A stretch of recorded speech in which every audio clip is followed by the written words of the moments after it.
ॐ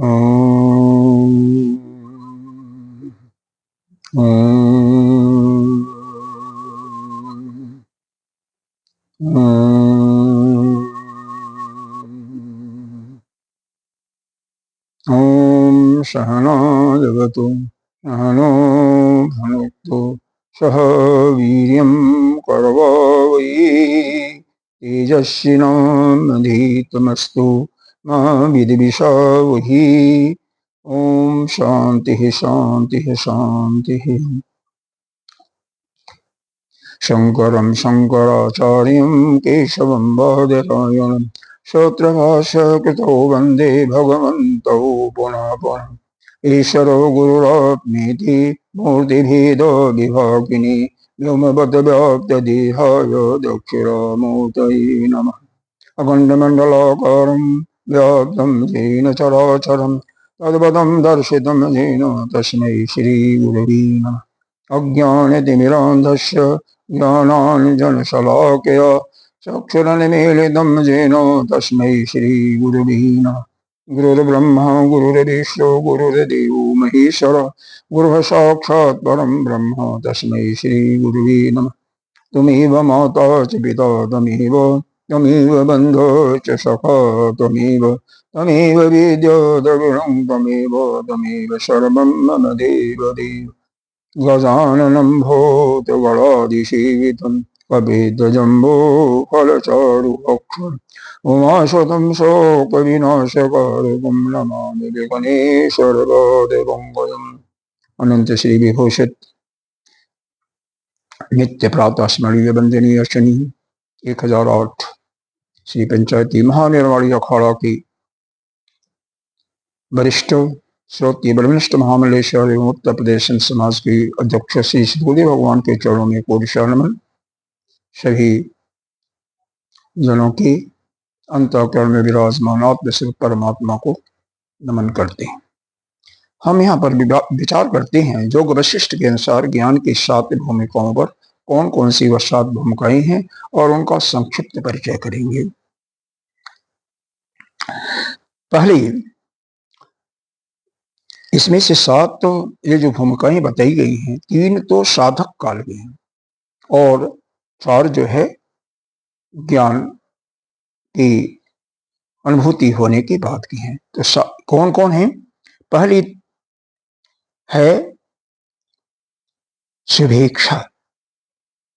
पहला क्या है? शुभेच्छा। दूसरा क्या है? विचारणा। तीसरा है तन्मांसा। ये तीनों, शुभेच्छा, विचारणा और तन्मांसा, यह तीनों साधन काल की हैं। इसके बाद ज्ञान की है। पहले से यहां से स्टार्ट होता है सत्तापत्ति, 5वीं है असंशक्ति, 6वीं पदार्थ भावना और 7वीं तुर्यगा। इस प्रकार से ज्ञान की 7 भूमिकाएं मानी गई हैं।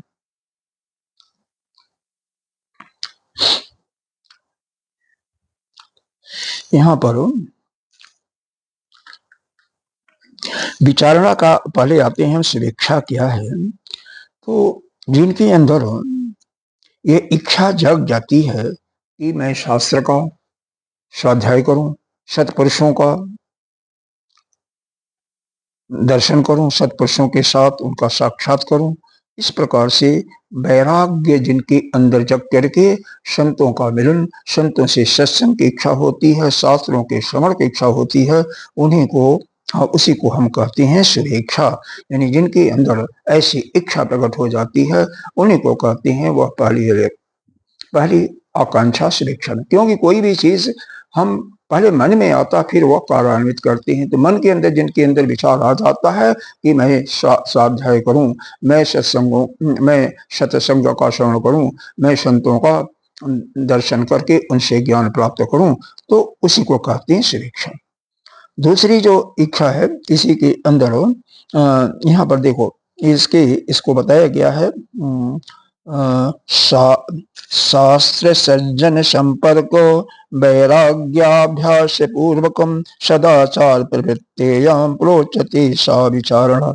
अब विचारणा के लिए यह परिभाषा बताया गया और इसी के लिए अगर आप सुनना चाहते हैं कि यह शुभेच्छा के लिए क्या बताया गया, तो स्थित किम मूढ़ ये वास्मी प्रक्षे हम शास्त्र सज्जने वैराग्य पूर्वम इक्षेति शुभ इक्षेतु उच्चते बुधई। तो इसका यहाँ पर विचारणा के अंदर बताया गया शास्त्र का अध्ययन। वहां पर तो उसके मन में विचार रहा था, यहाँ पर वो अध्ययन करने में जुट गया, मनन कर रहा है और सत्पुरुषों का संग भी कर रहा है। विवेक वैराग का अभ्यास पूर्वक वह सदाचार में प्रवृत्त हो गया। उसी को हम विचारणा, यह दूसरी भूमिका रखते हैं। तीसरी भूमिका के लिए बताया गया विचारणा शुभेच्छा अभ्यासाम इंद्रियार्थेषु शक्तता यात्रा स तनुता भावात् प्रोचति तनु मानस। यह ऊपर की दो अवस्थाएं जो बताई गई, कौन कौन, शुभेच्छा और विचारणा। अब इन पर शुभेच्छा के अंदर उसके मन में यह इच्छाएं आ गई कि मैं शास्त्रों का अध्ययन करूं और संतों का दर्शन कर उनसे ज्ञान प्राप्त करूं। तो उसके बाद विचारणा में वह सत्संग का श्रवण करने लगा, मनन भी करने लगा और साथ ही साथ वह स्वाध्याय भी कर रहा है। अब उसके बाद क्या होता है, वैराग्य, विषयों से वैराग्य होता है। ज्ञान, इस ज्ञान के माध्यम से उसके विषय भोगों में अनासक्ति आ जाती है, अनासक्त हो जाता है और संसार में विचरण करता है। यानी उसकी जो कामनाएं थी वह क्षीण हो जाती हैं, बहुत सूक्ष्म रूप से हो जाती हैं। उसी को कहते हैं तनु मानसा। यह तीसरी अवस्था है तनु मानसा। और चौथी अवस्था के विषय में इसकी परिभाषा बताया जाता है, भूमिका तृतीयाभ्यासा साचिते रथे विरतिर्षात् सत्तात्मनि स्थिति शुद्धि सत्तापत्तिरुदाहृता। ये जो तीन इच्छाएं हुई, श्रवण विचारणा मनन और तन्मानसा निध्यासन, यह भूमिकाओं के अभ्यास से जो चित्त के अंदर जो सांसारिक विषय होता है, उसका जो मल होता है जन्म जन्मांतर का, वह धीरे धीरे कट जाता है और अंत में उसके प्रभाव से उसका आत्मा शुद्ध, आत्मानी चित अंतःकरण शुद्ध और सत्य स्वरूप परमात्मा में तद्रूप हो जाता है। इसको हम सत्वापत्ति कहते हैं। तद्रूप का मतलब क्या होता है, इसके लिए यहाँ पर आप देखें, उस सच्चिदानंद घन परमात्मा जो है, परब्रह्म है, उसका चिंतन करते उसका चित्त परमात्मा में ही तन्मय हो जाता है। अत्यंत वैराग और उपति के कारण परमात्मा के ध्यान में नित्य स्थित होने से उसका मन विशुद्ध होकर के सूक्ष्म हो जाना ही, यह तो आपका तन्मानसा हुई। लेकिन सत्वापत्ति जो है, इसके अंदर वो आत्मा में सुखी रहता है, आत्मा में ही रमण करता है, आत्मा में ही ज्ञानवान है। वह सच्चिदानंद घन परमात्मा के एक ही भाव को प्राप्त, मैं ही ब्रह्म हूँ, इस प्रकार अनुभव करने वाला वह ज्ञान योगी शांत ब्रह्म को प्राप्त कर लेता है। जिस प्रकार गंगा जमुना सारी नदियां बहती हुई अपने नाम रूप को छोड़ करके समुद्र में विलीन हो जाती हैं, उसी प्रकार से वह स्वयं परमात्मा में ब्रह्म में विलीन हो जाता है। कहा गया है मुंडकोपनिषद में, यथा नद्यः सन्द्यमाना समुद्रे स्तम गच्छन्ति नाम रूपे विहाय तथा विद्वान् नाम रूपा विमुक्त परात् परम पुरुषम् उपैति दिव्यम। गीता में भगवान कृष्ण ने भी कहा है 18वें अध्याय के 54वें श्लोक में, ब्रह्मभूता प्रसन्नात्मा न शोचति न कांक्षति समः सर्वेषु भूतेषु मद्भक्ते लभते परम। भक्त नाम श्लोक है, भक्त माम अभिजानाति जावन्निश्चास्मि तत्त्वतः ततो माम तत्त्वतो ज्ञात्वा विशदे तदन्तरम्। मैं ही ब्रह्म हूँ, इस प्रकार अनुभव से सच्चिदानंद ब्रह्म में एक ही भाव से स्थित प्रसन्न मन वाला ज्ञान योगी न तो किसी के लिए शोक करता है, न किसी की कुछ आकांक्षा करता है। ऐसा समस्त प्राणियों में संभाव योगी मेरा पराभक्ति प्राप्त करता है, यानी मेरे को ही प्राप्त हो जाता है। उस ज्ञान स्वरूप परिभाषा पराभक्ति के द्वारा वो मुझ परमात्मा को, मैं जो हूँ जितना हूँ ठीक वैसे का वैसा वह तत्व से जान लेता है और उस ज्ञान निष्ठा से मुझको तत्व से जान करके तत्काल ही मुझ में प्रविष्ट हो जाता है। कहते हैं साधक जब परब्रह्म को यथार्थ रूप से जान लेता है तो ब्रह्म ही हो जाता है। मंडकोपनिषद में आया ना, स वह वही तत्परमं ब्रह्म वेद ब्रह्म ही भवति। फिर इस प्रकार वह संसार से कुछ संबंध नहीं रखता। वह ब्रह्मवेत्ता पुरुष के अंतःकरण में शरीर और अंतःकरण के सहित यह संसार सपना प्रतीत होता है। यह आपकी चौथी अवस्था है। अब आगे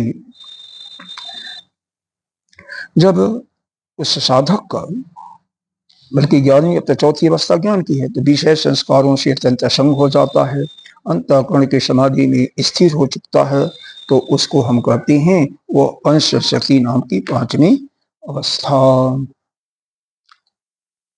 इसका बताया गया है परिभाषा के रूप में कि दशा चतुष्टाभ्यास साध असंग फलेन च ऊढ़ सत्य चमत्कारात् प्रोता असंशक्ति नामिकः।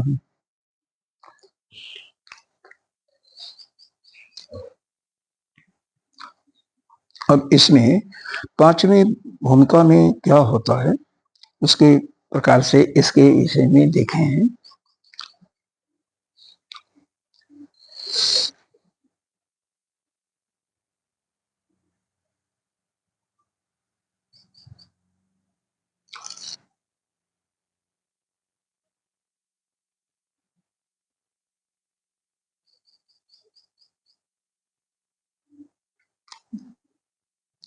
जिसका ब्रह्म ज्ञान के द्वारा मल विक्षेप और आवरण कलमश का नाश हो गया है, वही ब्रह्म को प्राप्त पुरुष ब्रह्म हो जाता है। जन्म जन्मांतर के जो संस्कार हैं मल के रूप में, जो विक्षेप के रूप में उड़ते हैं, और आवरण जो है वह सब कुछ कलमश नष्ट हो गया, वही पुरुष ब्रह्म हो जाता है, पुनः लौट करके नहीं आता। वह पुरुष ब्रह्म ही हो जाता है और पुनः संसार में लौट करके नहीं आता।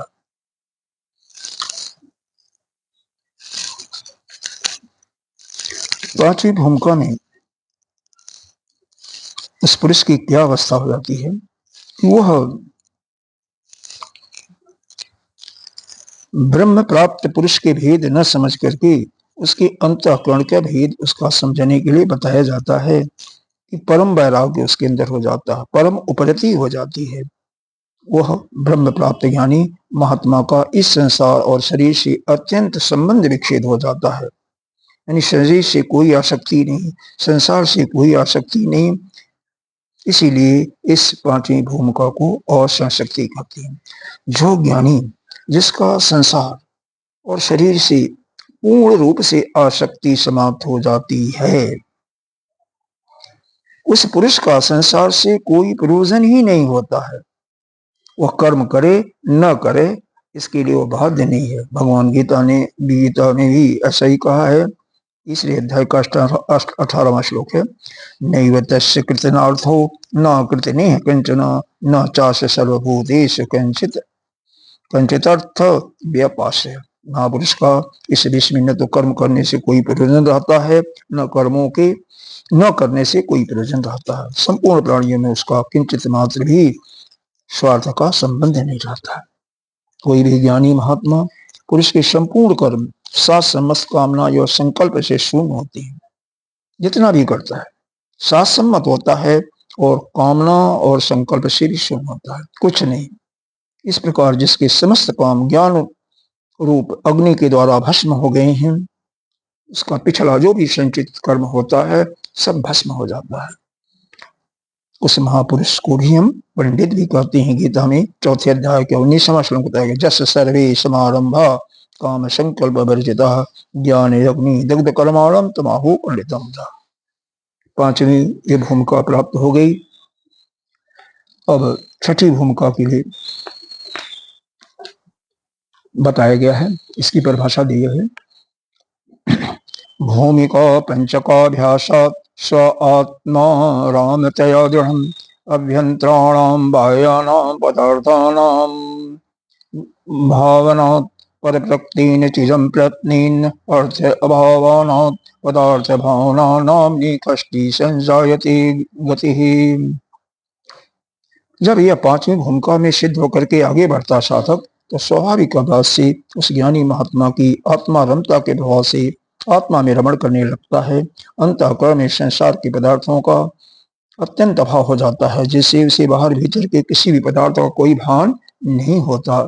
दूसरे के द्वारा प्रश्नपूर्वक चिरकाल तक प्रेरता करने पर भी कभी किसी पदार्थ का भान होता है, इसलिए उसे अंतःकरण की पदार्थ भावना नाम की यह छठी भूमिका हो जाती है। सातवीं भूमिका को कहती हैं भूमि षट्कचिराभ्यासात् भेदाश अनुपलम्भतः जस्य अभावैकनिष्ठत्वं सा गेयातुरगतिः। छह भूमिकाओं के सिद्ध हो जाने से पर स्वाभाविक चिरकाल तक अभ्यास होने से जिस अवस्था में दूसरे के द्वारा वह प्रयत्न पूर्वक प्रेरित करने पर भी भेद रूपी संसार की सत्ता स्फूर्ति की उपलब्धि नहीं होती, यानी पुनः वह नीचे नहीं उतरता, यानी व्यवहार का भी उसका पूर्ण रूप से समाप्त हो जाता है। वह हमेशा आत्मभाव में ही स्वाभाविक रूप से उसकी निष्ठा रहती है। उस स्थिति को उसकी अंतःकरण की तुरीय अवस्था जानना चाहिए। इस अवस्था में पहुंचने के बाद साधक ज्यादा दिन तक जिंदा भी नहीं रहता, मैक्सिमम 25-30 दिन, क्योंकि भोजन भी बंद हो जाता है, सब कुछ बंद हो जाता है, न किसी से कोई लेना न देना। तो इस प्रकार से आपको ज्ञान की 7 भूमिकाएं पर चिंतन किया गया। पहली 3 भूमिकाएं यानी शुभेच्छा, विचारणा, अनुमानसा, ये साधन काल की हैं, और सत्तापत्ति और संशक्ति, पदार्थ भावना, तुलगा, यह ज्ञान की भूमिकाएं हैं। चौथी अवस्था में राजा जनक का दृष्टांत दिया जाता है। आइए यहीं पर विराम देते हैं। ओम पूर्णमदः पूर्णमिदं पूर्णात् पूर्णमुदच्यते पूर्णस्य पूर्णमादाय पूर्णमेवावशिष्यते। ओम शांति।